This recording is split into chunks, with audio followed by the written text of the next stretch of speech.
Cigarette খাও? হ্যাঁ খাই। কেন খাও? কেন খাই তা তো বলতে পারবো না, বাট আমার যদি একটা নির্ঘুম রাত আপনার হাতে উঠে দিতে পারতাম তাহলে আপনি হয়তো বুঝতে পারতেন কেন আমি সিগারেট খাই। এখন থেকে আর খাবা না। কেন খাবো না? আমি বলছি তাই। আপনি বলছেন মানে? কে আপনি? আর আমার সম্পর্কে আপনি কি বা জানেন? জানি না, আমি বলছি তাই শুনতে হবে। সরি আপু, মাফ করবেন, আমার পক্ষে আপনার এই কথাটা রাখা কোনোভাবেই পসিবল না। আচ্ছা, আরেকটা কথা, তুমি কি রাত জাগো? রাত জাগা পাপীরা অবশ্যই রাত জাগবে, এটা নতুন কি? এটা বলার কি আছে? আজকে রাত থেকে ভালো ছেলেদের মতো ঘুমাই পড়বা। আজও তো আমি আপনাকে চিনিও না, আর আপনার কথা আমি শুনবো বললেই হবে নাকি? জি, বললেই হবে। আর মুখের উপরে তো কথা বলো কেন? মেরে সোজা বানিয়ে দিব। আপনি ভাবতেছেন আপনার এসব নরম নরম কথাই আমি গলে গিয়ে নিজেকে পরিবর্তন করে ফেলবো, বাট এটা কোনোভাবে সম্ভব না আপু। আমি অগোছালো ছিলাম আর অগোছালোই থাকবো। আপনার এসব কথায় কোনো কিছু আমার যায় আসবে না।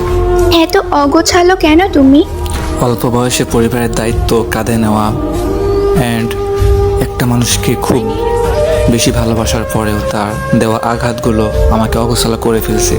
আমি অগোছালো ছিলাম না। নিজেকে গুছিয়ে রাখতে পারো না? যার জীবনের কোনো ত্রিসীমানা নাই তার জীবনটা গুছিয়ে আর কি হবে? তুমি এত রোগা কেন? খাওয়া দাওয়া ঠিক মতো করো না? পরিবারের টেনশন, প্রিয় মানুষের আঘাত, এগুলা নিয়ে ভাবতে ভাবতে রাতটা এমনিই পেরিয়ে যায়। সকালের খাবারটা ঘুমিয়ে ঘুমিয়ে পার হয়ে যায়, আর দুপুরের খাবারটা কাজের ফাঁকে কখন যে খাই বা না খাই কোনো ঠিক ঠিকানা থাকে না। আর রাতের খাবার তো বন্ধুদের আড্ডায় ভুলেই যায় খাবারের কথা।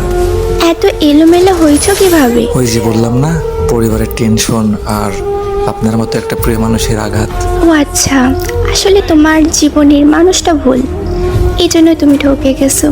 হয়তো বা আপনি ঠিক বলছেন, বাট ওরে ভোলা আমার পক্ষে সম্ভব না। কিন্তু এভাবে জীবন চলে না। কালকে থেকে সকালে তুমি তাড়াতাড়ি উঠবা, উঠে ফজরের নামাজ পড়বা, দিন নাস্তা করবা, তারপর সারাদিন আমার সাথে কথা বলবা। দুপুরের খাবার জোহরের নামাজ পড়ে এসে খাবা, আর রাতের খাবার খাবা এসে নামাজের পর। এরপর থেকে রাত 12টা পর্যন্ত আমার সাথে কথা বলবা, আর তারপর লক্ষ্মী ছেলের মতো ঘুমাই পড়বা। ওকে? হাসাইলেন আপু, আপনি ভাবছেন আপনার এই দুই একটা মিষ্টি মিষ্টি কথায় আমি ইমপ্রেস হয়ে যাব? এটা কোনোভাবে সম্ভব না আপু। মানুষের জীবনে ভালোবাসা একবারে আসে, আমার জীবনেও আসছিল, বাট হয়তো বা মানুষটা ভুল ছিল বা আমি ভুলছিলাম তার জীবনে, সেই জন্য তো সে চলে গেছে। বাট তারপরে আমার লাইফে আমি আর কোনো দ্বিতীয় নারী অ্যালাউ করবো না বা করতেও চাই না। আর আপনিও আপু নিজেকে আমার জীবনের সাথে জড়িয়ে নিজের জীবনটা নষ্ট করবেন না। আমার বর্তমানে মন বলতে কিছুই নাই। তুমি তো দেখি বেশি কথা বলো।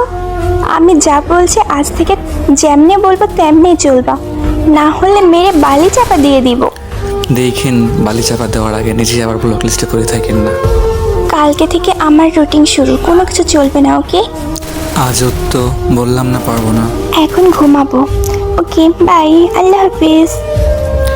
জানি না কখনো নিজেকে পরিবর্তন করতে পারবো কি না, বাট আমার মতো যারা যারা এমন সিচুয়েশনে পড়ে আছেন বা কখনো পড়ছেন, তারা একটু তাদের ফিলিংসগুলো আমার কমেন্ট বক্সে শেয়ার করে যাবেন প্লিজ। অ্যান্ড যদি আমার এই ভিডিওটা ভালো লাগে থাকে, সবাই প্লিজ কষ্ট করে একটু ভিডিওটা বেশি বেশি শেয়ার করে দিবেন। অ্যান্ড আমার ওল্ড যে 90K ফলোয়ার্সের পেজটা ছিল, সবাই হয়তো বা জানেন আমার ওই পেজটা ফুল অ্যাক্সেস ডিলিট হওয়ার কারণে পেজটা আমার কাছে নাই। নতুন পেজ ওপেন করছি, পেজের নাম হচ্ছে গেমিং উইথ হাসান 2.0। এই যে পেজের স্ক্রিনশটটা দেখিয়ে দিলাম। তো সবাই আমার এই পেজটা বেশি বেশি করে ফলো করে দিবেন। তো সবাই ভালো থাকবেন, সুস্থ থাকবেন। আজকের ভিডিওটা